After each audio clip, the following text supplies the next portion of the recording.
नमस्ते recording club में RC Sandeep हाजिर हूँ आज the story of recording club part 452 लेकर के। और आज है 12 अगस्त 2026।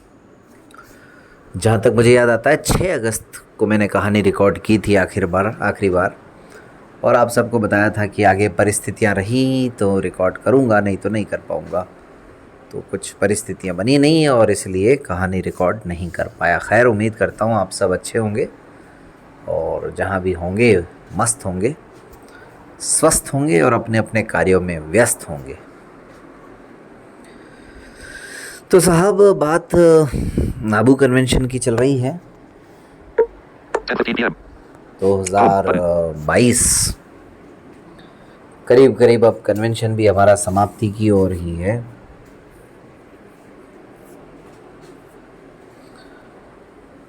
हाँ, तो एक बात जो हमारी जहाँ पे ख़त्म हुई थी कि अब हम आ गए 12 नवंबर को, जिस दिन समापन समारोह का दिन था।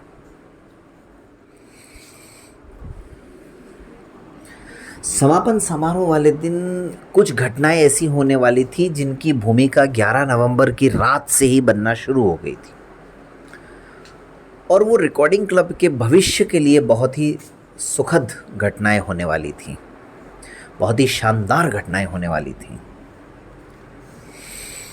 उसका भी खुलासा हो ही जाएगा आप सबके सामने। खैर, तो साहब,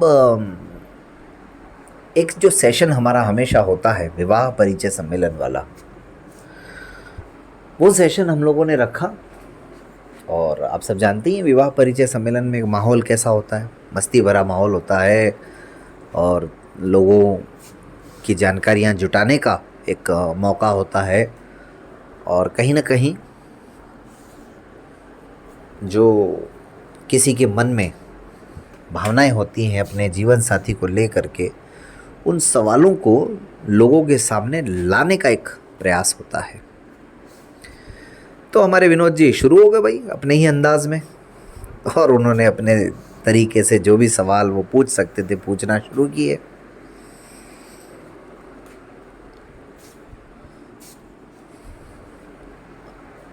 और जैसे ही उन्होंने सवाल पूछने शुरू किए, थोड़ा माहौल बनने लगा, लोगों को थोड़ा मज़ा आने लगा। बाहर से मैसेज आ गए कि भाई ये धार्मिक संगठन है, धार्मिक स्थल है, आध्यात्मिक परिसर है, यहाँ पर थोड़े से ऐसे सवाल नहीं पूछे जाए। अच्छा, हमारे पास अपना पुराना अनुभव था 2019 में। हमने हालांकि विवाह परिचय सम्मेलन तो नहीं, लेकिन पूरा का पूरा सेशन ही एक ऐसा किया था जो रिकॉर्डिंग क्लब यूट्यूब चैनल पर आज भी मौजूद है, वैवाहिक जीवन में आने वाली चुनौतियाँ। तब किसी ने हमें नहीं रोका ना टोका, तो हमको लगा कि फिर इस बार भी ऐसा कुछ नहीं होगा। और जब किसी संगठन के साथ प्रोग्राम रिकॉर्ड करते हैं तो ये जो चुनौतियाँ होती हैं ये बड़ी अजीब होती हैं, बड़ी अच्छी नहीं लगती हैं, लेकिन समस्याएं हैं तो हैं, अब क्या कर सकते हैं। बहरहाल, जैसे तैसे विवाह परिचय सम्मेलन तो हुआ, और उन सवालों को अवॉइड करते हुए कैसे उसको मनोरंजक बनाया जाए, ये सब भी कोशिशें चलती रहीं। लेकिन यही वो कार्यक्रम था जहाँ से ये भी करीब करीब हम सबको महसूस होने लगा था कि यार प्रोग्राम होना चाहिए तो अपना इंडिपेंडेंट होना चाहिए, वरना भले ही ना हो, साल खाली चला जाए, कोई दिक्कत नहीं है। अब मुझे पता है मेरी ये वाली बात सुन करके बहुत सारे लोगों को धक्का लगने वाला है, लेकिन अब क्या करें, जो है वो है परिस्थितियाँ। तो उसके बाद यही कारण है कि हमने उस संस्था के साथ एक भी प्रोग्राम नहीं किया, और एक प्रोग्राम हमने किया पुरी में, लेकिन वो भी बहुत ज़्यादा मजबूरी में, होना कहीं और था, करना पड़ा हमें पुरी में। उसके बाद तो शायद ईश्वर करे कि ऐसी नौबत नहीं आए, और हमें अगर मौका मिले तो हम अपने लेवल पर ही कोई प्रोग्राम को अंजाम दें।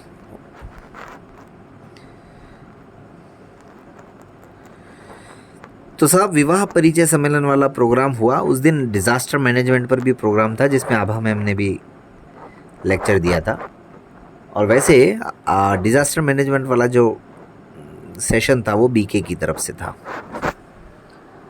प्रजापिता ईश्वरीय विश्वविद्यालय की तरफ से। अब यहाँ पर हमारे सामने कुछ परिस्थितियाँ ऐसी बन रही थी कि इसको मतलब टेक्नोलॉजी वाले सेशन को करें या छोड़ दें। हमने सोचा कि छोड़ना भी ठीक नहीं है, क्योंकि काफ़ी मेहनत की थी मुकेश जी ने और उनकी टीम ने उसके लिए। एक और लड़के का नाम मैं भूल रहा हूँ, मेटे उसका सरनेम तो मुझे याद आ रहा है, लेकिन उसका नाम याद अभी जहन से, शैलेश था कि क्या था पता नहीं, उसका नाम मेरे दिमाग से निकल रहा है, लेकिन मैं याद करके और वो बताऊंगा ज़रूर आप सबको। तो कुल मिलाकर के फिर हमने इसका एक रास्ता निकाला बीच का कि लोगों से ही पूछ लेते हैं कि क्या टेक्नोलॉजी पे सेशन होना है चाहिए या नहीं होना चाहिए, क्योंकि हम तो चाहते ही थे कि सेशन हो। तो जैसे ही हमने पूछा, सब ने एक स्वर में कहा भाई चाहे कुछ भी हो जाए सेशन तो होना चाहिए। आखिरकार वो हुआ सेशन, जो गेम्स वगैरह खिलाने की जो तैयारी की थी मुकेश जी और उनकी टीम ने, वो सब कुछ वैसे ही हुआ, उसी तरीके से हुआ और बहुत ही लोगों ने एंजॉय भी किया। इसी प्रोग्राम में वहाँ फीडबैक सेशन भी हुआ और अब परिस्थितियाँ ऐसी बन गई कि भाई एक और जगह हमें समझौता करना पड़ा। वो ये कि वैसे प्रोग्राम की जब घोषणा हुई थी तो 9 से 13 नवंबर तक था, वो 5 दिन का या 4 दिन भी मान सकते हैं आप। यहाँ पर हमें कहा गया कि जो क्लोजिंग सेरेमनी है वो हम 12 को ही करेंगे। ठीक है साहब, 12 को हुई, लेकिन उन्होंने कहा कि जो रेगुलर सेशंस हैं वो 13 को वो भी होते रहेंगे, जैसे मेडिटेशन वगैरह। अब जब लोग चले जाएं उसके बाद तो फिर क्या मेडिटेशन और क्या सेशन। खैर क्लोजिंग सेरेमनी भी हुई। इस बीच में एक बात जो शायद मैंने बताई या नहीं बताई पता नहीं, जब केबीसी हम लोग कर रहे थे, यानी कौन बनेगा रिकॉर्डिंग क्लब चैंपियन,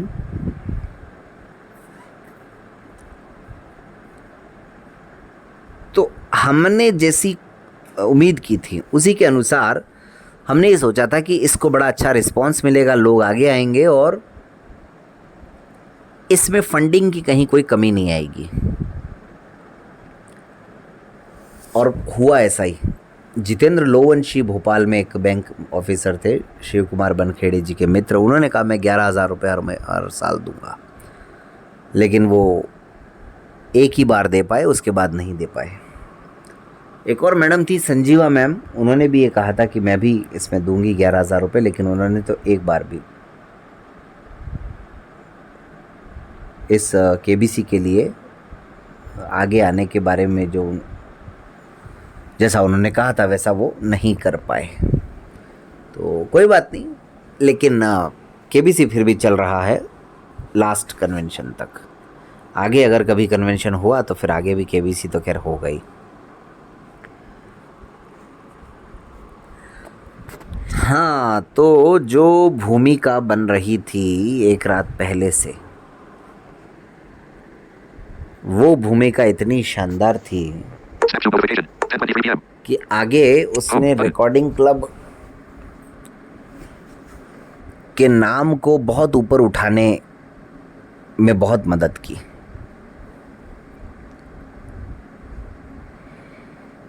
खैर क्लोजिंग सेरेमनी के अंदर ही उसका खुलासा भी हो गया।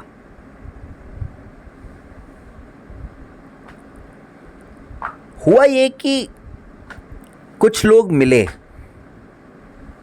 11 तारीख को रात को, उनमें से कुछ लोगों ने मुझसे भी चर्चा की और कुछ लोगों ने मिल करके कुछ तय किया, और जो तय किया वो अपने आप में बहुत लाजवाब, और उसके बाद अभी तक वो चीज़ नहीं हो पाई। उसके पहले हुई थी लेकिन उसके बाद नहीं हो पाई। अब आप सब सोच रहे होंगे कि वो क्या है, तो बिल्कुल इसको बताएंगे, लेकिन आज नहीं बताएंगे क्योंकि आज तो मैंने भी कहानी अब इतने दिन बाद रिकॉर्ड की है, तो थोड़ा माहौल धीरे धीरे बनते बना है। और आगे देखते हैं अब क्या रहता है भविष्य में, कुछ कह नहीं सकते फ़िलहाल। तो कहानी को आपका प्यार वैसे ही मिलना चाहिए जैसा पहले मिलता रहा है। उम्मीद करते हैं कि आप सब कहानी को पसंद करते हैं, सुनेंगे भी पहले की तरह। और बहुत जल्द हम 500वां एपिसोड भी रिकॉर्ड करेंगे इस कहानी का, the story of recording club का। चलिए खैर, तब तक आप सब अपना अपना ध्यान रखिएगा और दुआओं में याद रखिएगा। रिकॉर्डिंग क्लब यूट्यूब चैनल को सब्सक्राइब ज़रूर करना है। जो भी वीडियो पसंद आए उसे लाइक और अपने दोस्तों के साथ शेयर ज़रूर करना है। आज भी एक वीडियो मेरी सहेली बुक को लेकर के भी डाला गया है, उसको भी आप लोग देख सकते हैं, समझ सकते हैं।